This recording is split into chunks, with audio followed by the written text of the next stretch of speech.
Adrift and powerless, your crippled vessel bleeds oxygen. Your team must work together to fix it. However, somewhere in your midst is a traitor. Will you survive or succumb to the menace among us?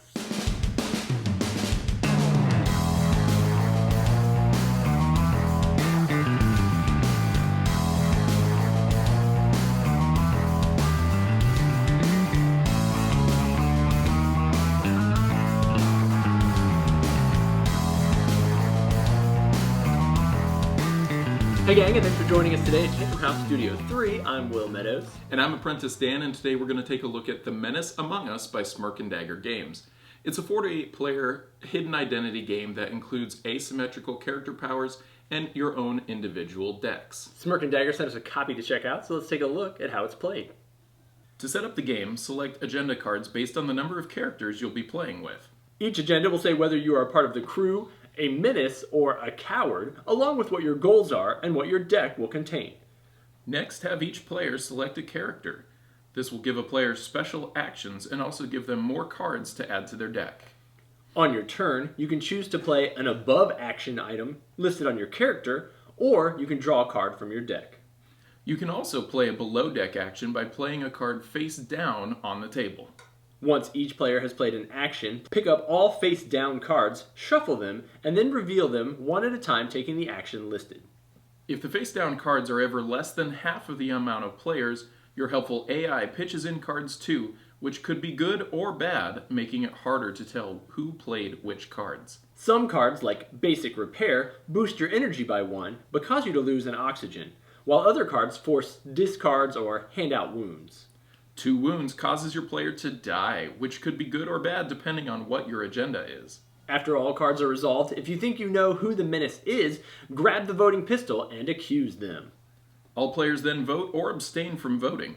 If one player has the majority of votes, they are exiled below deck and can only play cards for the rest of the game. Be careful, exiling or killing a crew member causes you to lose more precious oxygen.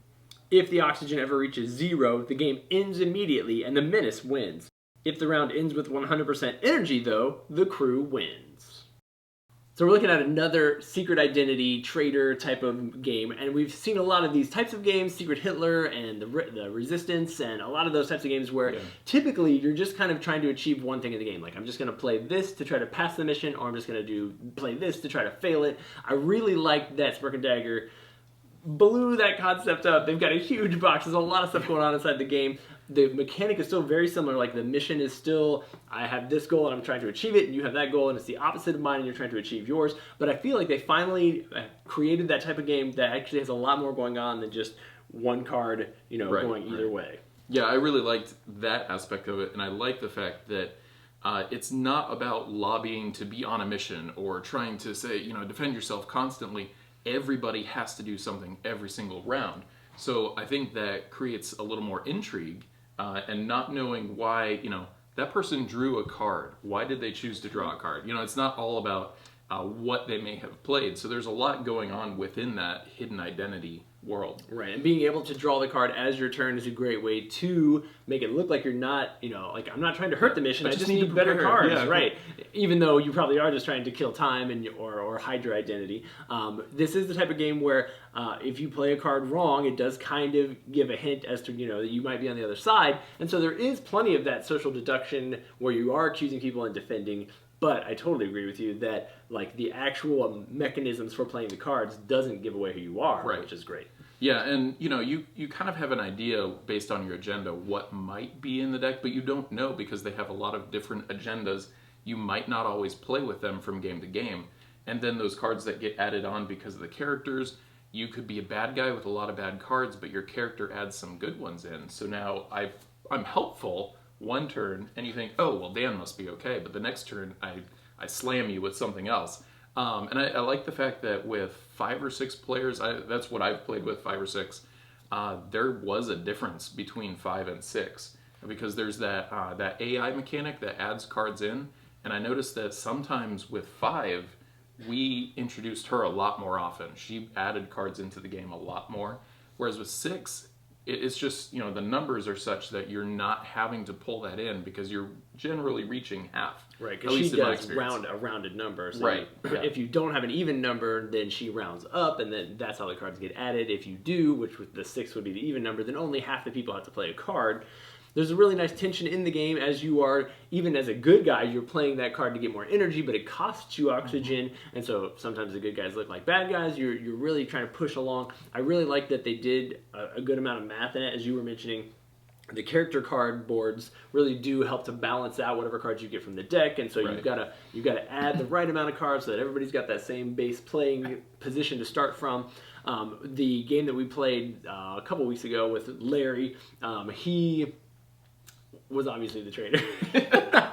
Poor Larry. Right. But you still have to get the vote in there. And so the interesting thing about the vote is that if you don't have a majority, nothing, or if you have a tie and like 2 people get voted on at the same time, then they both get sent to the brig. If you don't have a tie, 1 guy is dead and he's out of the game. You don't know exactly how many traitors are in the game sometimes, depending on your player count. And so there's just a lot of variety in it. Like we said, the box is full of a bunch of different types of cards, a bunch of different types of characters, a bunch of different, wild events that just happen and throw you off your game. So it is going to be, usually you get a good amount of replayability out of those types of games anyway. And this one just ups that even further, I think. And also, just having the fact that you have advanced objectives. So you can play the game where it's just the crew wins if you achieve the energy, or you lose if you lose oxygen. Personally, I would go straight to the advanced one where every crew member has some other objective they're trying to do. And in a game I played, I had an objective where, yes, I wanted 100% energy, but I also wanted another player to die. So we were about to vote. We were going to reveal who the Menace was, and I pretty much knew who that was. And I said, wait a second, I don't really want this to happen yet because I still need something else to happen. So I threw the vote all of a sudden, and everyone's looking at me like, wait, what are you doing, Dan?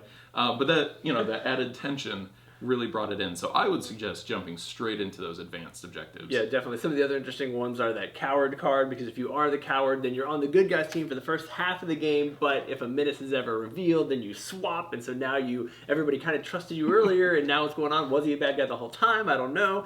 A lot of variety coming in from those type of things. Yeah, and if this kind of game isn't usually your cup of tea, coup, resistance, whatever it may be, I'll just throw out there, one of the friends that I played with is in that boat. He doesn't like this type of game. And then he said, hey, can you bring this back to play again?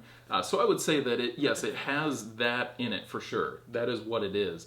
But there's a lot more going on that makes it more of a strategic type game than the usual hidden identity. Yeah, absolutely. If it looks like something you'd be interested in, definitely check out The Menace Among Us from Smirk and Dagger. And then, as always, thanks so much for liking, subscribing, and following along here at Tantrum House.